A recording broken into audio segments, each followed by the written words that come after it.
Namaste, welcome and अरे भाई suswagatam. Programme चल रहा है टीवी का.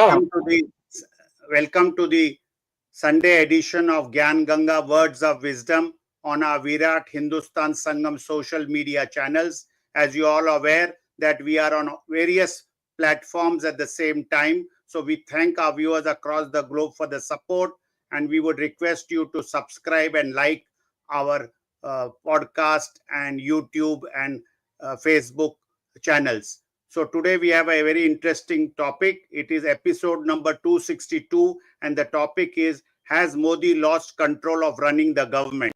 And in the next 45 minutes, we will be discussing this topic.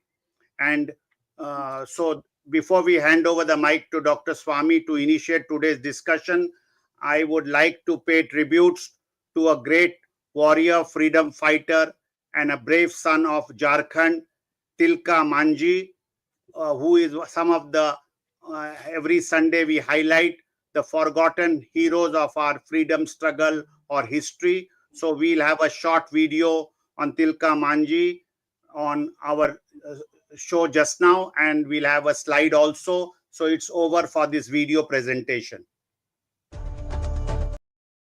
Tilka Manjhi was born in 1750 in the present-day Jharkhand-Bihar region among the Paharia tribal community. Growing up, he mastered archery and guerrilla warfare, skills that later helped him resist British rule. During the late 18th century, the British East India Company expanded its control over the region, imposing heavy taxes and exploiting local resources. The Paharia tribes faced severe hardships, including land loss and forced labor, which fueled resentment. Tilka Manjhi emerged as a leader, uniting the tribals to resist British oppression through armed struggle. In 1784, he led a major rebellion, attacking British forces using guerrilla warfare tactics.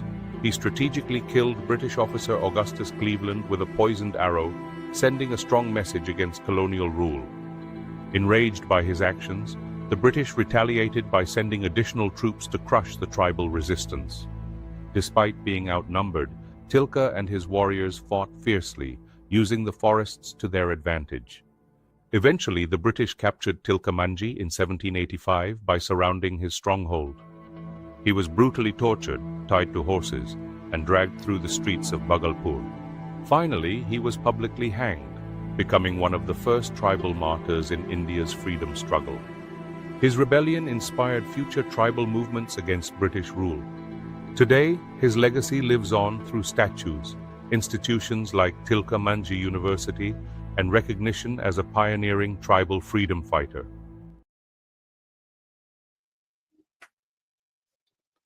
We'll have a slide now.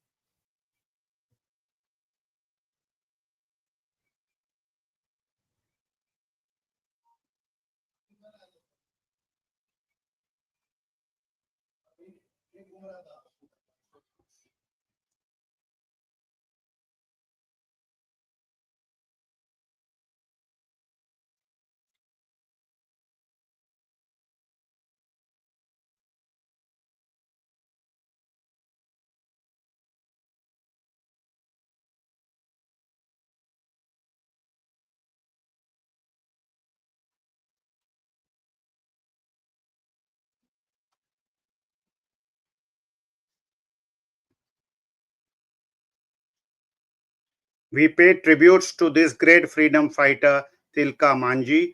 And as we have been highlighting every Sunday, we will be portraying the unforgotten heroes of our freedom struggle and history. And it is a part of our VHS mission to portray the correct history. With these words, it is over to Dr. Subramanian Swamy. Thank you, Jagdish. I will today start off the discussion by focusing on the economic failure of Narendra Modi's government. And Narendra Modi's government means Narendra Modi because without his giving directions, nothing moves in the government. And therefore, it is his his directions, which have led this country's economy situation to be in this way. Actually, I have to tell you that the Indian media has completely collapsed. They have not brought out clearly the ways where the Indian economy has been collapsing, and it's better to bring it out before instead of later on finding by a crash or something like that. But I think the situation in the economy is very, very grave indeed. And therefore, I'll begin by saying that right from the beginning, I've been warning that please don't go by all these great media dances that have been going on to show how wonderfully we are growing and so on. So if I'm not wrong, the graph I drew, that I think you have made a copy of it. Maybe if you can show it on the screen. There you are. You see, 2014-15 is when we began our government. And what it shows is that the growth rate is, although by numbers, by these vertical things, it appears to be a little larger than it should be showing. But if you look at the curve, you find that when we took over, the rate of growth was 7.4% per year, and then it went to 8. Then from there, it's tapered down to 8.3, and then started going down. By 2021, before the coronas, it collapsed to minus 5.8. And then in 2021, it recovered. But that 9.7 is a very misleading number because it includes that portion which is a recovery. So it's if you take from say 8.3 to 9.7, you get a straight line. That straight line, you see, shows that the increase in 21-22 is very little, and again it goes down, then comes up, then goes down. So there is no stability at all in the Indian economy. And so all these talks that we have been about the great economic development that has been brought about by Mr. Narendra Modi, I would be very happy if BJP can claim that. But BJP, the ordinary public, all knows it, and that's why today there's widespread word of mouth criticism of our party. And I must say that the finance ministry is totally, they don't have anything to say, and whatever they have to say is directed from the PMO, and then they just like parrots repeat it. But even today, I am not able to get a single publication from the finance ministry to show all these statistics, and therefore I am not able to write an article in the court, in the newspapers, to bring out what the truth is. But the fact is that we have almost a flat. Take from 2014, you'll see, if you see the line, if you draw a straight line, because this coming down and this going up in this sharp way is just a recovery. And therefore, if you were to take a linear projection, you will find that the growth rate, the economic growth rate has not changed very much over this long period of 10 years. So I think, first of all, let us understand that as far as the economy is concerned, Mr. Modi's government has been a complete failure. And not only in terms of growth rates, but if you go in terms of investments, it has the real investment, not floated by the rise in inflation, but the real investments have not increased. Employment has gone down. Maybe for some high-polluting employment cases. There have been some developments, but the general public, the poor people, the unemployment rate has gone up, which is I have brought it out in my calculations, and it's there in my earlier book, which has become a bestseller called Reset. And this Reset, which is published by Rupa Publications, it contains all these statistics in great detail, and you can have a look at it. So I would say that what we have today is a developing situation. You can see even the graph here has started going down. I mean, it may go like that, but the trend is going down. And we could have in the next 1 year or 2 years a major economic crisis in our country, where people will have to come out in their come out of the roads because they will be not able to buy what they want to buy, the basic amenities that they want to buy. They will not be in a position to do. So this is a thing that I want to say. I have also want to tell you that the potential of India to grow fast is enormous. I said that when Jawaharlal Nehru's time was there. I was, of course, at the fag end of his career. But when Mrs. Gandhi was there, I pointed out a number of times that we can grow very fast. But all the left-wing economists started saying it is India's destiny that we will not grow more than at 3.5% per year.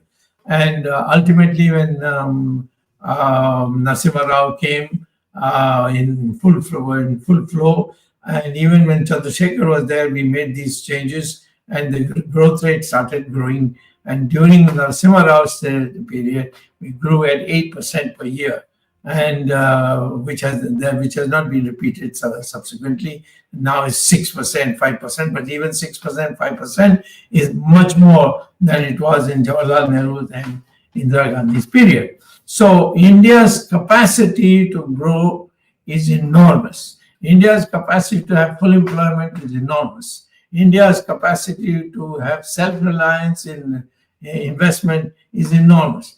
But I would say very clearly that today we don't have anybody whom we can call as a thinker in the finance ministry or in the external affairs, in the foreign trade ministry, any of these economic ministries.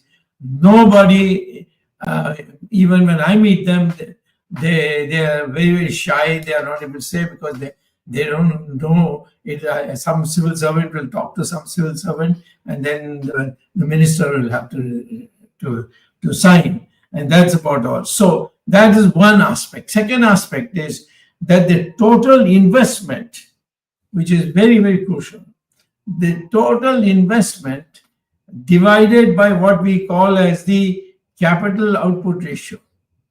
That is, if the investment is there, and if you have a ratio which you have collected from statistics, which tells you that how much increase in production takes place because of 1 rupee extra of capital. So that's called a capital output ratio.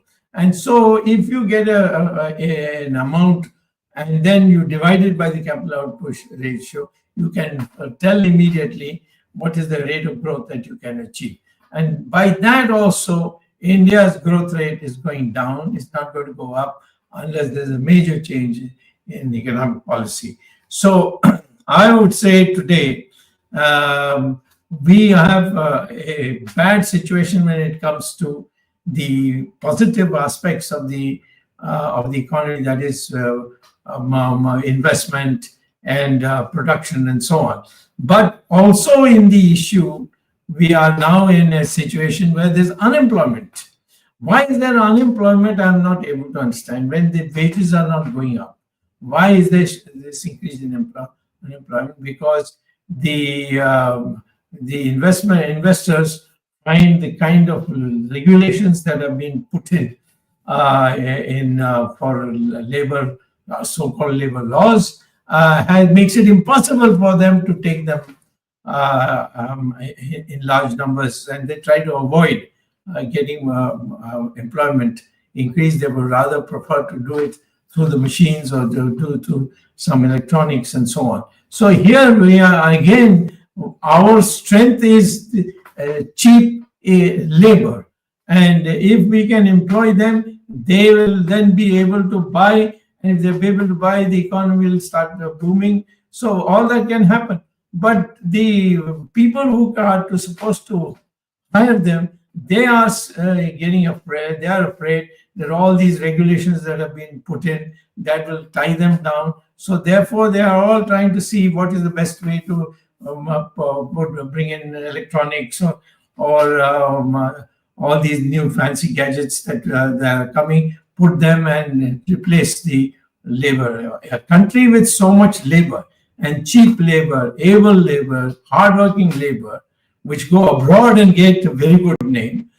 In our own country, our industrialists are not at all motivated to employ that. So what the sum total of this all means is that we are in a situation today where the growth rate is started to peter down. Much of the earlier high numbers that we're getting was without any proper analysis of the data, and sometimes even using inflation in the numbers that they are put out. You have to fix one price for a year, and then everything else should be evaluated according to that one year's prices. Then you can compare. But if you compare countries where you can compare products in value terms after the latest price rates, then what happens is that it gets inflated by inflation. So therefore, you get a wrong answer, and that is what is being put out.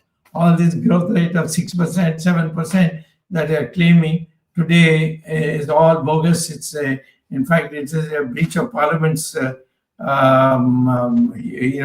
can easily prosecute the Prime Minister and the Finance Minister by showing that what they put out was false. But then who's going to do it? Nobody seems to want to do it. So therefore, I would like to conclude by saying that we are in a situation where we are heading for a major economic crash.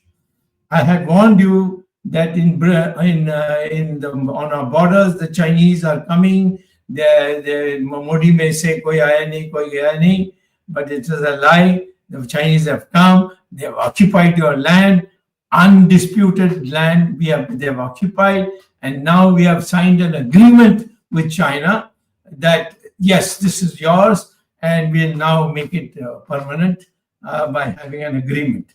And that agreement has not been placed before Parliament. It's not been placed even when I have asked in courts to direct the ministry to give me a copy. So what we are here today, the situation where there's a leadership of Mr. Modi, which is hiding facts from the people. And the country, when it finally wakes up, they will find out how far behind we have fallen. And even the one diagram I showed to you, which was a period where everybody was talking about how the economic growth is taking place. Here you find that the growth rate is more or less the same. If you draw a line, straight line, you'll find that it's more or less the same. Whereas in the media, it is put out as a big rise. A rise from here to here is a recovery. A rise to here is a recovery. But in the media, it will come up. There will be a shooting rise in the growth rate of GDP. So this fraud must end. We must know the truth. And if they need be, I'm ready to go into a debate with anybody from the officialdom of Mr. Modi.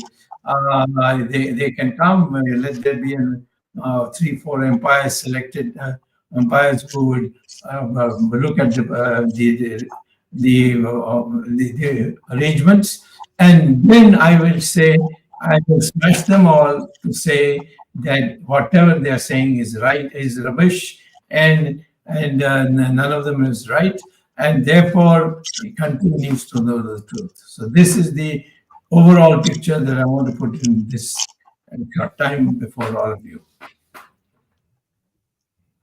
Mr. Ramesh, do you have your first question?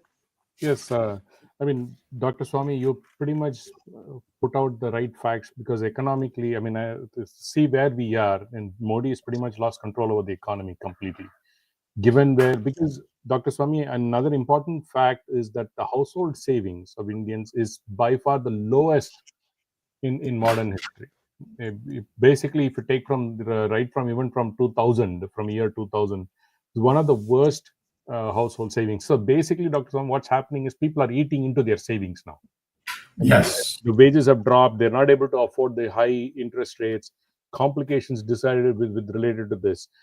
I will put out, like, I have some 5 points, Dr. Swamy, and I will, before that, when it comes to the economy, Dr. Swamy, look at the GST. Today, a person pays almost double for a car, almost 50%. I think Swaminathan Lion is also here, so he can also attribute to the fact.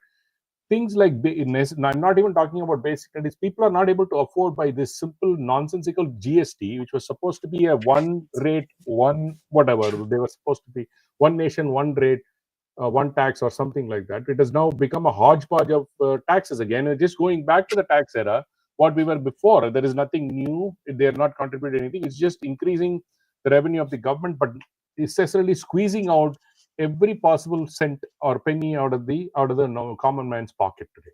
That's what is happening. And second, again, wages are not rising. Even jobs are being lost significantly, Dr. Swamy. Even about a week ago, roughly about 30,000 people lost their job in Bangalore in the IT sector. So the biggest paying, normally people go attribute the IT sector to be the largest paymasters. 30,000 jobs were lost, something to that effect. So things are not going to good for Modi as far as the economy. He has no clue. He's got a finance minister who also has no clue as to how to turn this economy around. And you can easily see, Dr. Swamy, what is happening in the US, because by and large, for this IT industry, US is one of the largest markets. Okay. And all the companies in India have warned that there's going to be a bottom line pressure. There's going to be a revenue pressure come 25-26. So there is going to be a significant downturn in the IT industry. There's going to be a lot of squeezing because the way Trump's immigration policy has been put out today, because he's saying no more to immigration. So it's going to be very difficult for Indian companies to, send people to the years in this year or next year. In addition, Dr. Swamy, he is saying that most things have to be made here. So there is going to be a lot of pressure on American companies start doing all these technology things inside America, because he is just putting tariff left, right, and center. This tariff is going to have an important, very big impact, Dr. Swamy, on India, because Trump has openly said India is the worst abuser of tariffs. Tejas, what is going on? Yeah, go on. Okay, so India is the worst abuser of tariffs. So he is going to come heavily down on them. So come April 2nd, another week from now, Dr. Swamy, India is going to see the impact of the US tariffs on, because he's going to say it's reciprocal. If you put 30% on something, I'm going to put 30% on yours. So this is going to be a huge issue as far as India is concerned. I mean, yes. As far as India is concerned, there's going to be a huge impact from the economy standpoint. And you very clearly mentioned regarding the border, what is happening in the border. China is just openly coming and occupying space, and they're just calling it my own county. India, all they're saying is Kadi Ninda, saying that no, you cannot say that. Instead of sending and kicking them out, here we're just issuing statements one after another. Corruption, Dr. Swamy. I think the so-called "na khaunga, na khane dunga" slogan was bogus, a biggest fraud perpetrated on the Indian public, because that's not being the case. Even a couple of days ago, we are seeing one of the judges of the High Court got caught, and says one day they said, "Oh, there's a lot of money recovered." The next hour they said there is no money. Then the third day they said money was recovered. So the corruption has really skittled down to the most every aspect of the Indian society today, Dr. Swamy. Overall, if you look at it, Dr. Swamy, if you look at the overall, the judiciary has been made weak. by this government in the past so many years. Politics has been completely compromised. BJP has gone and recruited all crooks and thugs and gundas from other parties just to shore up and win elections. Okay, so that's completely corrupted. Plus, you have two alliance partners like Nitish Kumar and Chandrababu Naidu who have been made dummy pieces just by throwing money at them. So literally, so obviously, which means no opposition. Opposition is a joke. We have one joker called Rahul Gandhi, and everybody thinks that he's going to be an opposition leader. We have a joke going on in this in India, Dr. Swamy. Inactive public. And he's not even an Indian citizen. Yes, sir. Yes, sir. He is not. He's a British citizen. So in all of this sense, Dr. Swamy, inactive public. One side of the public is completely brainwashed by this IT cell nonsense. They think that Modi is the next best savior and nothing else can save India. I don't know what to say. And the other half is basically don't have time because they don't have jobs. They can't put food on the table. They're basically running around finding one thing or the other so that they can survive. So the public is completely inactive. Last, media. Completely become Godi media. Have not said one word against this pathetic government who's failed on all fronts that you just highlighted, Dr. Swamy. In my view, Dr. Swamy, these 5 things that have failed are a recipe for disaster. So if some pressure comes on Modi, I am positive that he will declare emergency because all the institutions that supposed to fight against is destroyed. Judiciary is destroyed. Opposition is destroyed. Your public is completely lost confidence. Then of all people, media. So if all these pillars are destroyed, Dr. Swamy, it's very easy for Modi, in spite of seeing these failures, even if there's a little bit of pressure on him to say, hey, buckle up and do something about it, he's just going to say, no, I'm not going to do anything. You can't do anything about it. Last but not the least, Dr. Swamy, this delimitation nonsense that is being perpetrated by saying that you get the number of seats based on your population is so unfair to other states who implemented the so-called family planning program based on the insistence of the central government. So the states that performed well, contributing more to the GDP, are being made to suffer. The entire southern states that are contributing a very high amount of level to GDP is now saying, okay, you go to hell if you do it this way. So it is so unfair across the board, Dr. Swamy, everywhere. If you look at the country, local affairs, every part of the institution. So definitely Modi has completely lost control. He's just ruling this country by doing Jumla one day or the other. One day it goes to the rainforest, the next day goes to some kind of a jungle, this and that. Hey, this is not the way to govern India. So, we have, as you highlighted, such crucial issues that are facing India. Because China is just breathing down the neck every day and taking more and more land. Your economy isn't shatters completely. People don't have jobs. They're not able to put food on the table. You have Manipur-like situation where this prime minister has not even uttered a single word, handled situations like things like in Kashmir. Now, the only thing that he's doing is celebrating something else, running around the world. Even that is now cut to pieces now. I don't think America is going to help him. In short, Dr. Swamy, I think it is time, as you've highlighted before in a couple of other shows, for Modi to go. We need India. India is far too critical for a single man to run around like this. Because otherwise this is just recipe for disaster, Doctor. Correct. Dr. Swamy, I want to make a comment and then ask you a question. First of all, some of the bucks who are watching this program, and they usually give a twist. Our title says, has Modi lost control of running the government? We are all for the BJP to be running the government. But the way Modi is acting, he will put BJP out of government. That is what the fears of those people who are with the BJP and sympathetic to the BJP. But Modi means BJP and BJP means Modi. This thing has to be corrected. In democracy, our own party's program, perhaps many of you must be, at least in this age, have watched the elections for the primaries in the Republican Party and the Democratic Party. And you must have seen those who are contesting originally against Mr. Donald Trump had critical about his policies within his party. But once the final candidate was done, it was over. So, first of all, our viewers and our public should understand what Dr. Swamy is saying. And I would leave it to Dr. Swamy to comment when he says we replace Modi or Modi has failed. what exactly he is wanting to convey. In fact, he is perhaps wanting to save the BJP from disaster. I would leave it to Dr. Swamy to comment on this, because this is usually a cry made by the bucks that if Modi is not there, BJP is not there.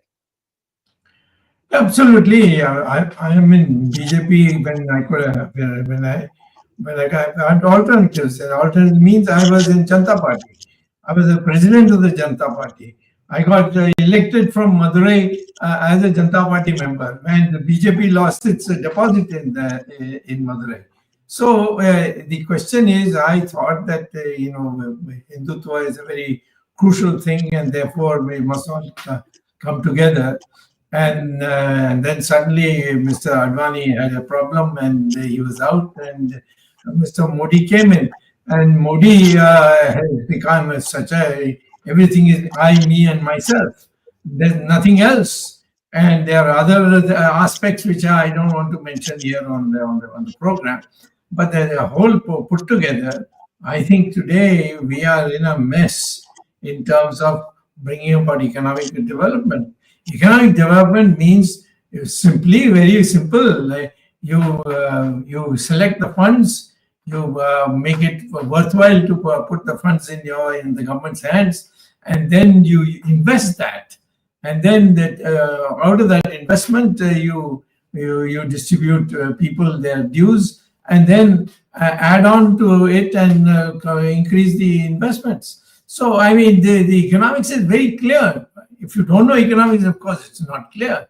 But if you know economics, it's very clear. After all, when I was with Chandrasekhar and then later on with Narasimha Rao, we transformed growth rates, and Jawaharlal Nehru and so Indira Gandhi couldn't get a growth rate more than 3.5% per year. But Narasimha Rao, for 5 years running, he kept on increasing his growth rate. First, he got it at 6%, then it went to 7%, and finally he ended up with 8%. And so, therefore, the potential for India is there. But if you are a semi-literate, then you cannot perform, and especially if the other people around are all sycophants who are making you feel that you are already king of the country and that there is no challenge to you. Then, of course, this is the plight that we will have to learn the hard way. Dr. Swamy, again, there are a lot of viewers that are saying, oh, if Modi goes, then the Rahul Gandhi will come. That's a basic comment. To put it away, a very, very soft way of saying that's so silly, which shows you have absolutely no clue. We want BJP to come. What I think Dr. Swamy and Jagdish have repeated this 1,000 times, saying that we want BJP to come back. It's not about BJP. We don't want Congress to come back. It is obvious. Okay, and if you don't know this, I think you need to go get yourself really, just get your head examined. We very clearly want BJP to come back. It is just that the leadership that Modi is providing, the lack of it rather, is what we are asking for. Is we need this change, because we cannot move along with this space, because by continuing to have Modi, you guys are risking that you're going to hand over this government to a complete bumbling idiot like Rahul Gandhi. We have to make a change internally. So the biggest criticism you can make is of your own team, of your own party. That is the best thing, because you make changes internally. You have another few cycles to go. But if you keep continuing to make the same psychophancy and saying, oh, Modi is the best thing to nothing better, nothing can happen without Modi, nothing can happen, is such an idiotic idea, because nobody is going to live forever. We don't know what's going to happen. We don't know if we're going to breathe tomorrow or not. The problem people have is the same thing, this Modi bug syndrome, this nonsense that they have in their head, but for Modi, nothing will happen, should go, Dr. Swamy. The BJP should, why can't they think that BJP should continue? They want Modi to continue, which is, they put the person above the party today, which is absolutely a disastrous way to think. Absolutely a disastrous way to think, because we can't put the individual over the party. We got to have that mindset change within the BJP ranks to start with, because you're saying, but for Modi, there is no other capable leader in BJP. That is a shameful thing to admit, saying that you don't have any other leader than in the party. Please try to accept that fact that we need a better leader. Modi is not the leader today. He might have started off with 2014, but today in where we are, he has failed, as we have detailed in so many episodes. And very clearly, Dr. Swamy laid out at the beginning of the session, we have to accept failure internally first. If you don't, then you're destined to failure. If history has always, I mean, if you don't know the history, and if you fail to understand history, you're bound to repeat itself. Learn from it. Don't make the same mistakes again. That's what we are trying to raise today. Arvind has come. Arvind ji. Yeah, am I audible now? Yes, sir. Yes, please go ahead. Yeah, I missed some part, because when Dr. Swamy was speaking, I was listening, though I was not visible, but in the meanwhile, I lost some connection. Now, before I make a question to Dr. Swamy on his remarks, I would just like to give my own observations about how Modi has been failing in controlling the government. In fact, I would say Modi's control has gone down, not only in economics, economy of the country, which Dr. Swamy was showing a graph of the GDP growth rate going down, but on all fronts, it is the integral failure of the government. And since the revival is not possible in such a situation, look at the foreign affairs. In foreign affairs, External Affairs Minister Jaishankar has totally failed, and Modi is unable to control it. Be it on the issue of the tariff from the America, be it on the issue of China, be it on the confusion between Ukraine and Russia, or be it with the neighbors of India. Talk about Mauritius, talk about Nepal, talk about any other country, Pakistan, of course. We have had the tension or the disturbed relation, but everywhere. So on External Affairs Minister, Jaishankar has failed, Modi is unable to control it. Nirmala Sitharaman has failed on the economic, Modi is unable to control it. And look at the Home Ministry. Whatever is Amit Shah doing, Modi has no clue as to what Amit Shah is doing. Even the state governments are going out of Modi's control. Of course, Modi has been lucky. Modi has been fortunate enough that the prices of oil globally have gone down. And Modi is taking advantage of that, because the domestic prices have not been revised. And the oil companies are making profit, and the profit is being contributed to the government. So Modi, I would only say, is surviving because of his good fortune.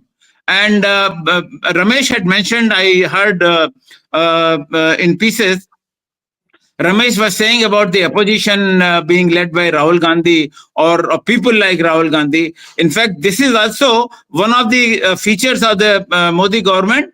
Modi government is surviving because of the almost non-existent opposition. And today, if there was a meaningful opposition, I'm sure, Lohia used to say that Jinda Kome 5 saal tak intezar nahi karti. Those people who are alive, they don't wait for 5 years. And even Samajwadi Party, who tends to or shows to believe that they believe in Lohia's policy, Akhilesh is not been able to do anything, despite of the fact that he won majority of the seats in Uttar Pradesh by challenging BJP. So looking at the opposition, Congress has failed. Stalin is singing a different tune altogether, even opposing center in everything. Modi has no control over it. In fact, Modi has not issued a statement. People only say Manipur, Manipur, Manipur. But what is happening in entire Northeast, Modi is unable to control it. And look at the Tamil Nadu situation. I think the kind of the parochialism which is being shown by MK Stalin, this is also a challenge to the Union of India, and poor Modi government has no control over it and not been able to take an action.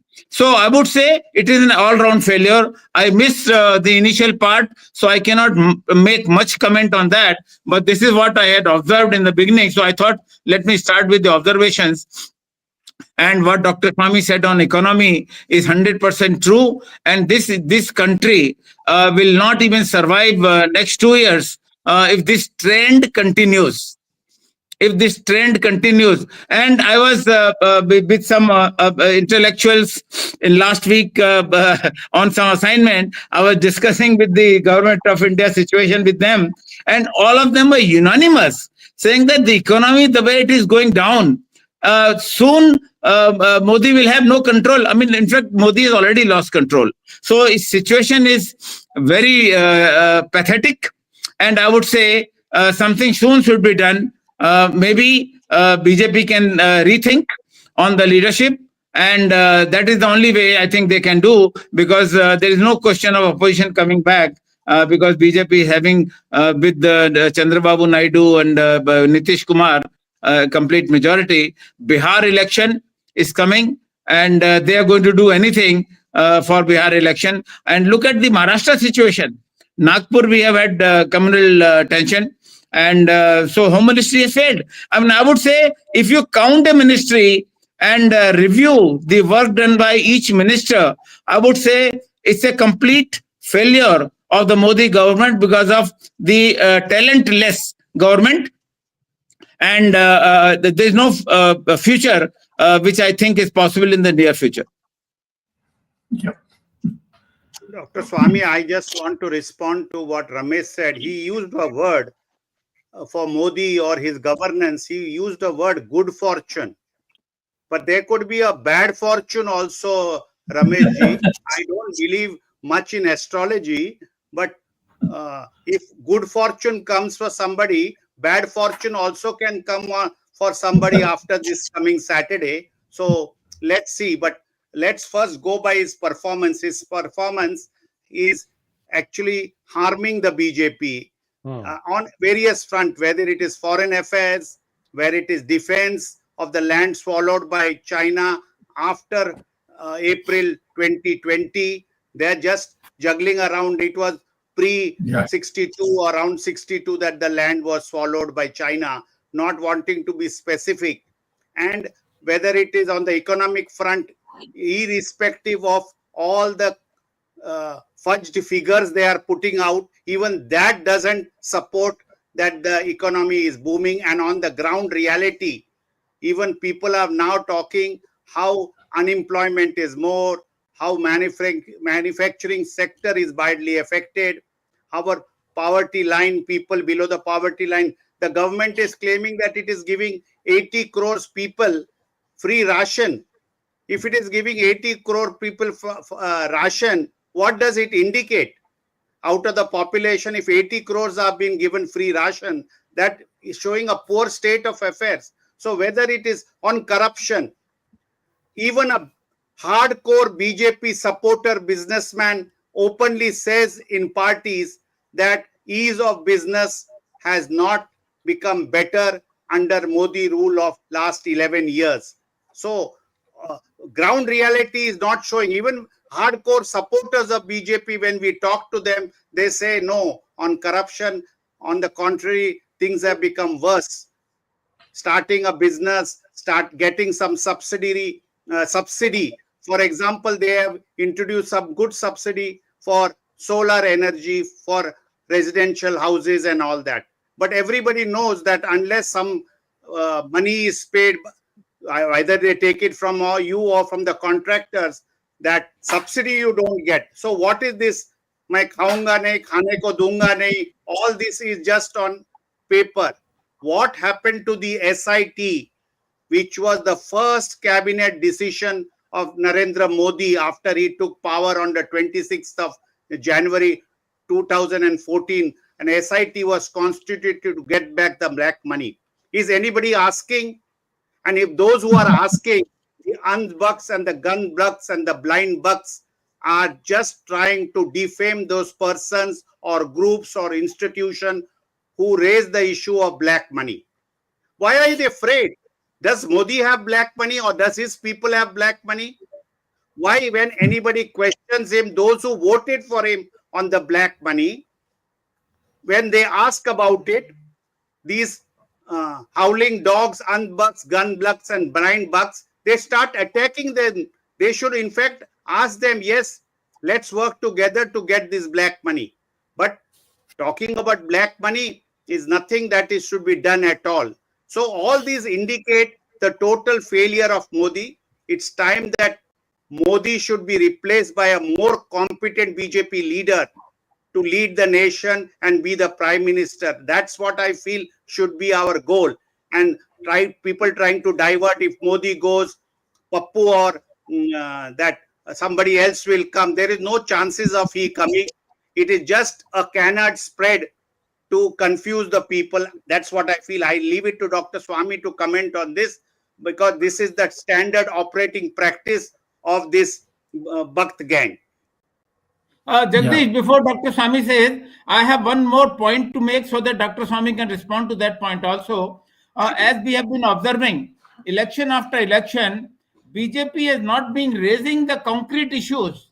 They are only raising the Hindu-Muslim divide issues. Aurangzeb is the latest in these kind of issues. Sambal in Uttar Pradesh occupied the media for nearly 6 months. And Kashi and Mathura have taken a backseat now because Sambal is the more potent issue for BJP. After Sambal, Aurangzeb is the latest issue. So they will try to generate these kind of issues so that we don't ask questions on economy. We don't ask questions on external affairs. We don't ask questions on what is happening in the state governments or law and order or corruption. So Aurangzeb becomes the central focus of the government, and that is how the government is trying to avoid the public attention towards the failure. Dr. you go ahead. Well, first of all, I'd like to say there are some things which are very easy to do, and they will completely rejuvenate the economy. I would say the first thing you can do is abolish income tax. Now, by the way, Trump is now talking about abolishing income tax. The Americans may now steal my ideas instead of we stealing American ideas. So, if you abolish income tax, what happens that with that money, nobody's going to put it in his pocket and or in his safe and keep it lying there. In fact, if you have high income tax, people will start hiding the money. So if the moment you abolish income tax, and by the way, agriculture has no income tax, and people who can afford chartered accountants, they hardly pay any income tax. It's the middle class who gets squeezed all along because they can't afford people to work for them as people who know how to get around. So I would say you start with the abolishing income tax. That money is going to be spent for investment, because those who are paying the income tax, they will use it for productive purposes. It's understandable. Even if they buy a masala dosa with it, even that is going to promote economic growth, because the man who is making the masala dosa, he will be encouraged to do more hard work. So every time you make somebody spend his money, you will have others who will be gaining from it.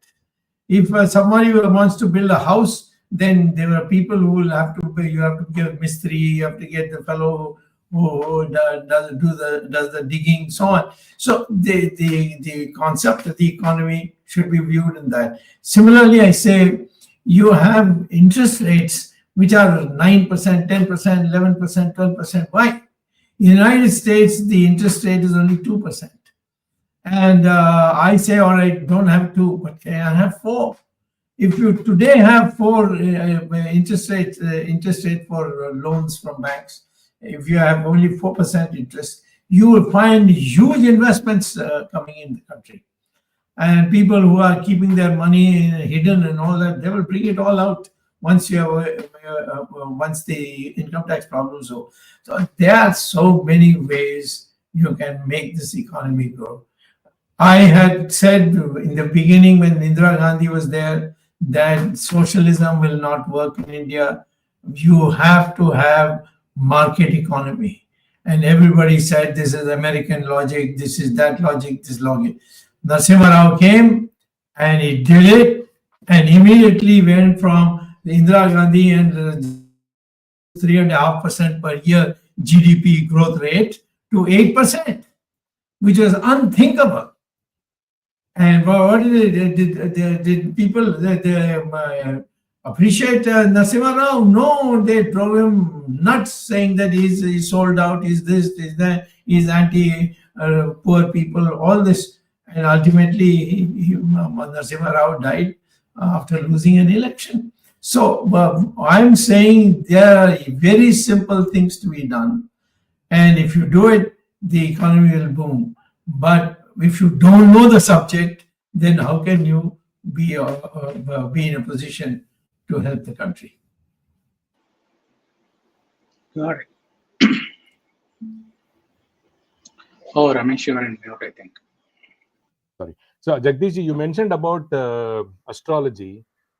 Of late, I think I have seen so many astrologers predict that Modi cannot survive even 25. It's a matter of months. This is okay. Now, again, Nandabugs and Gunbugs watching the show, take a chill pill. I'm just saying what is being said on, we can see that in all the social media, a lot of people are saying. So I'm just saying what is happening across, what we see. And I think Jagdish said that just not one person, many scholars, whatever we want to call them or not, most of them have predicted that Modi cannot do this. Because either he goes away, or as I said, which brings me to the one point, maybe Arvindji, you didn't, maybe you were traveling at that time. I told Dr. Swamy, I see 5 indicators. Judiciary is weak, completely weakened. Compromised politics because BJP has been hiring gundas and thugs from other parties. Basically, the politics is completely compromised. Opposition is terribly weak or non-existent. The public is totally inactive, or basically they don't care about what's going on because they're more worried about whether they can put food on the table. They have other worries, or their other side is completely bugs, total more idiots. The final piece, the media has completely collapsed. So in my view, these 5 things are a very good recipe. If Modi is pushed to a corner to resign, he might declare emergency. This is what my observation was. So I just wanted to convey to you as to what my based on these 5 things that I see, and it's a recipe for disaster. No, I only want to comment one thing, Rameshji, whether it is astrology, whether it is other things, but ground reality is that we are heading toward a disaster. Correct. And ground reality is, irrespective of the good fortune or astrology and all those things, people have started feeling that something is wrong. So it is not question of whether it is astrology. They may play their part. Like I know that people say that, some good fortune or astrological, somebody may be very strong. But we all know that every astrologer says after some years or after some months or after some decade, there will be an expiry date for the good fortune also. So irrespective of that, the ground reality is people are finding it extremely difficult and seeing through the game, and economy pinch is there for the people. And we have seen on the border issue with China, whether the tariffs, whether it is exports, imports, and all these factors, employment, all this is contributing on the ground. So it is also in the interest of the BJP that BJP for long-term politics, because BJP is the party which will be there, an ideology which will be there for a long time to come in Indian politics, compared to all these fragmented groups or these uneducated guys or some people who have dual citizenship. They can never lead this country. We must get a holiday from the Nehru-Gandhi clan. That is very clear. And if they really wanted serious of the Nehru-Gandhi clan, Modi government has not filed a single corruption case against the corrupt Congress dynasty leaders. That speaks volume. Everybody just talks about it. Why not a single case filed? Only Dr. Swamy as a private citizen has to go to court every time. What about liberating the Hindu temples from government control? Our Hindu gods also must be laughing how this person has fooled us for 11 years. On the contrary, new temples have been taken over. So all this, somebody, somewhere the good fortune person must be watching, who gives good fortune or bad fortune. All this thing must be being closely watched. So it's high time we either rectify all these mistakes or BJP finds a new leader. Dr. Arvind, I think you'll have to. It's already you wanted to say something. 9 o'clock. Arvind, So one your second. comments, and then we wind up the show. I wanted to. Swamy Line wanted to say something. So go ahead. Yeah, I'm sorry. Just a point. Tilka Swaminathan would like to make some comments and has some question. Yep. Modi government is very good for corporates because they have got 16.35 lakh crores written off. No other government in India has done it. Therefore, it's like in a write-off of unimaginable proportions, which is possible only in this government. And if you see Modi as a chief minister of Gujarat, he has been voicing against the exchange value as if he knows economics and forex. Now we look at USD INR value where it stands. It's like 86, 87. That's a huge steep, which last 10 years it has happened. Again, that's a failure, which I can add to that. Third point is, on a lighter note, Riya Chakravarti of the Sushant Singh Rajput case fame, perhaps is the only person who has got clean sheet from the CBI without joining BJP. Rest all others got clean sheet. Rest all others got clean sheet after joining BJP. These are 3 points just I would like to add for. Okay, Arvind. Unless Dr. Swamy wants to make the last comment before Arvind winds up. I have a question to Dr. Swamy. And Dr. Swamy, this is about the tariff being imposed from 2nd of April. From America. From America. Not very far. And Trump has been repeatedly saying that India has got one of the highest tariffs and therefore we must reciprocate. And when they reciprocate, naturally India is going to suffer huge loss. Both our international trade will also suffer, import as well as exports. And our question is, why we are not able to win this case? Dunia mein danka baj raha hai Modi ka. This is what BJP has been saying for a long time. They say कि मोदी के 10 साल में जितना इज्जत भारत को मिला उतना कभी नहीं मिला. इवन अटल बिहारी वाजपेयी के टाइम में उतना इज्जत नहीं मिला. अगर ऐसा मिला तो why did Piyush Goyal did not get any appointment with anybody, any authority in the US when we went to negotiate for the tariff? Piyush Goyal was not even given appointment for days together. And we have seen it earlier when inauguration of Trump was done on 20th of January.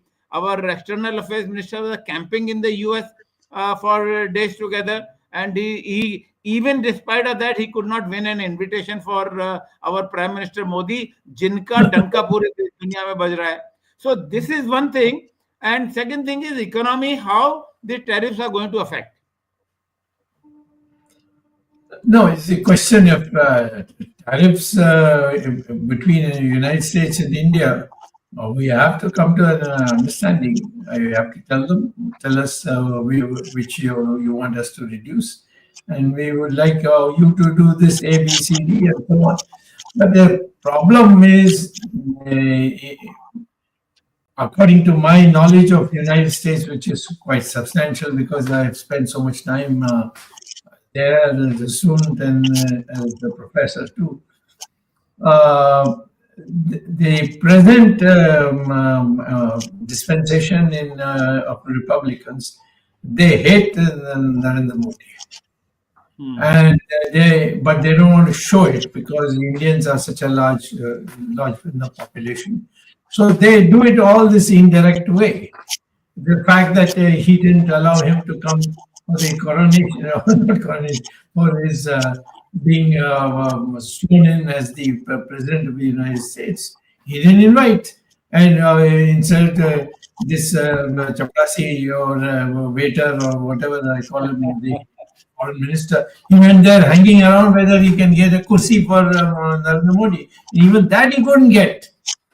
So we must understand that you have to hold your head high, but at the same time, people should know that you are an educated person and you know what is to be done, and you are fighting against odds. All this should come out. nobody can ever say that India cannot grow at 10% per year.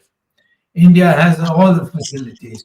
When I used to say about 10% per year, people used to say, no, no, we can only do 3.5%. Narasimha Rao got his 7%, 8%. And with a little more push, we would have got 10%. And if you have 10% for 10 years, then you have overtaken almost every other country and come par with China. And you would have been a totally different country after that, you see, internationally. All this is not being debated. You have chamchas going around giving all kinds of bakwas, you see. And it is painful to see. Anybody educated will be pained to see all these bandhas who are going around in the name of Mr. Modi.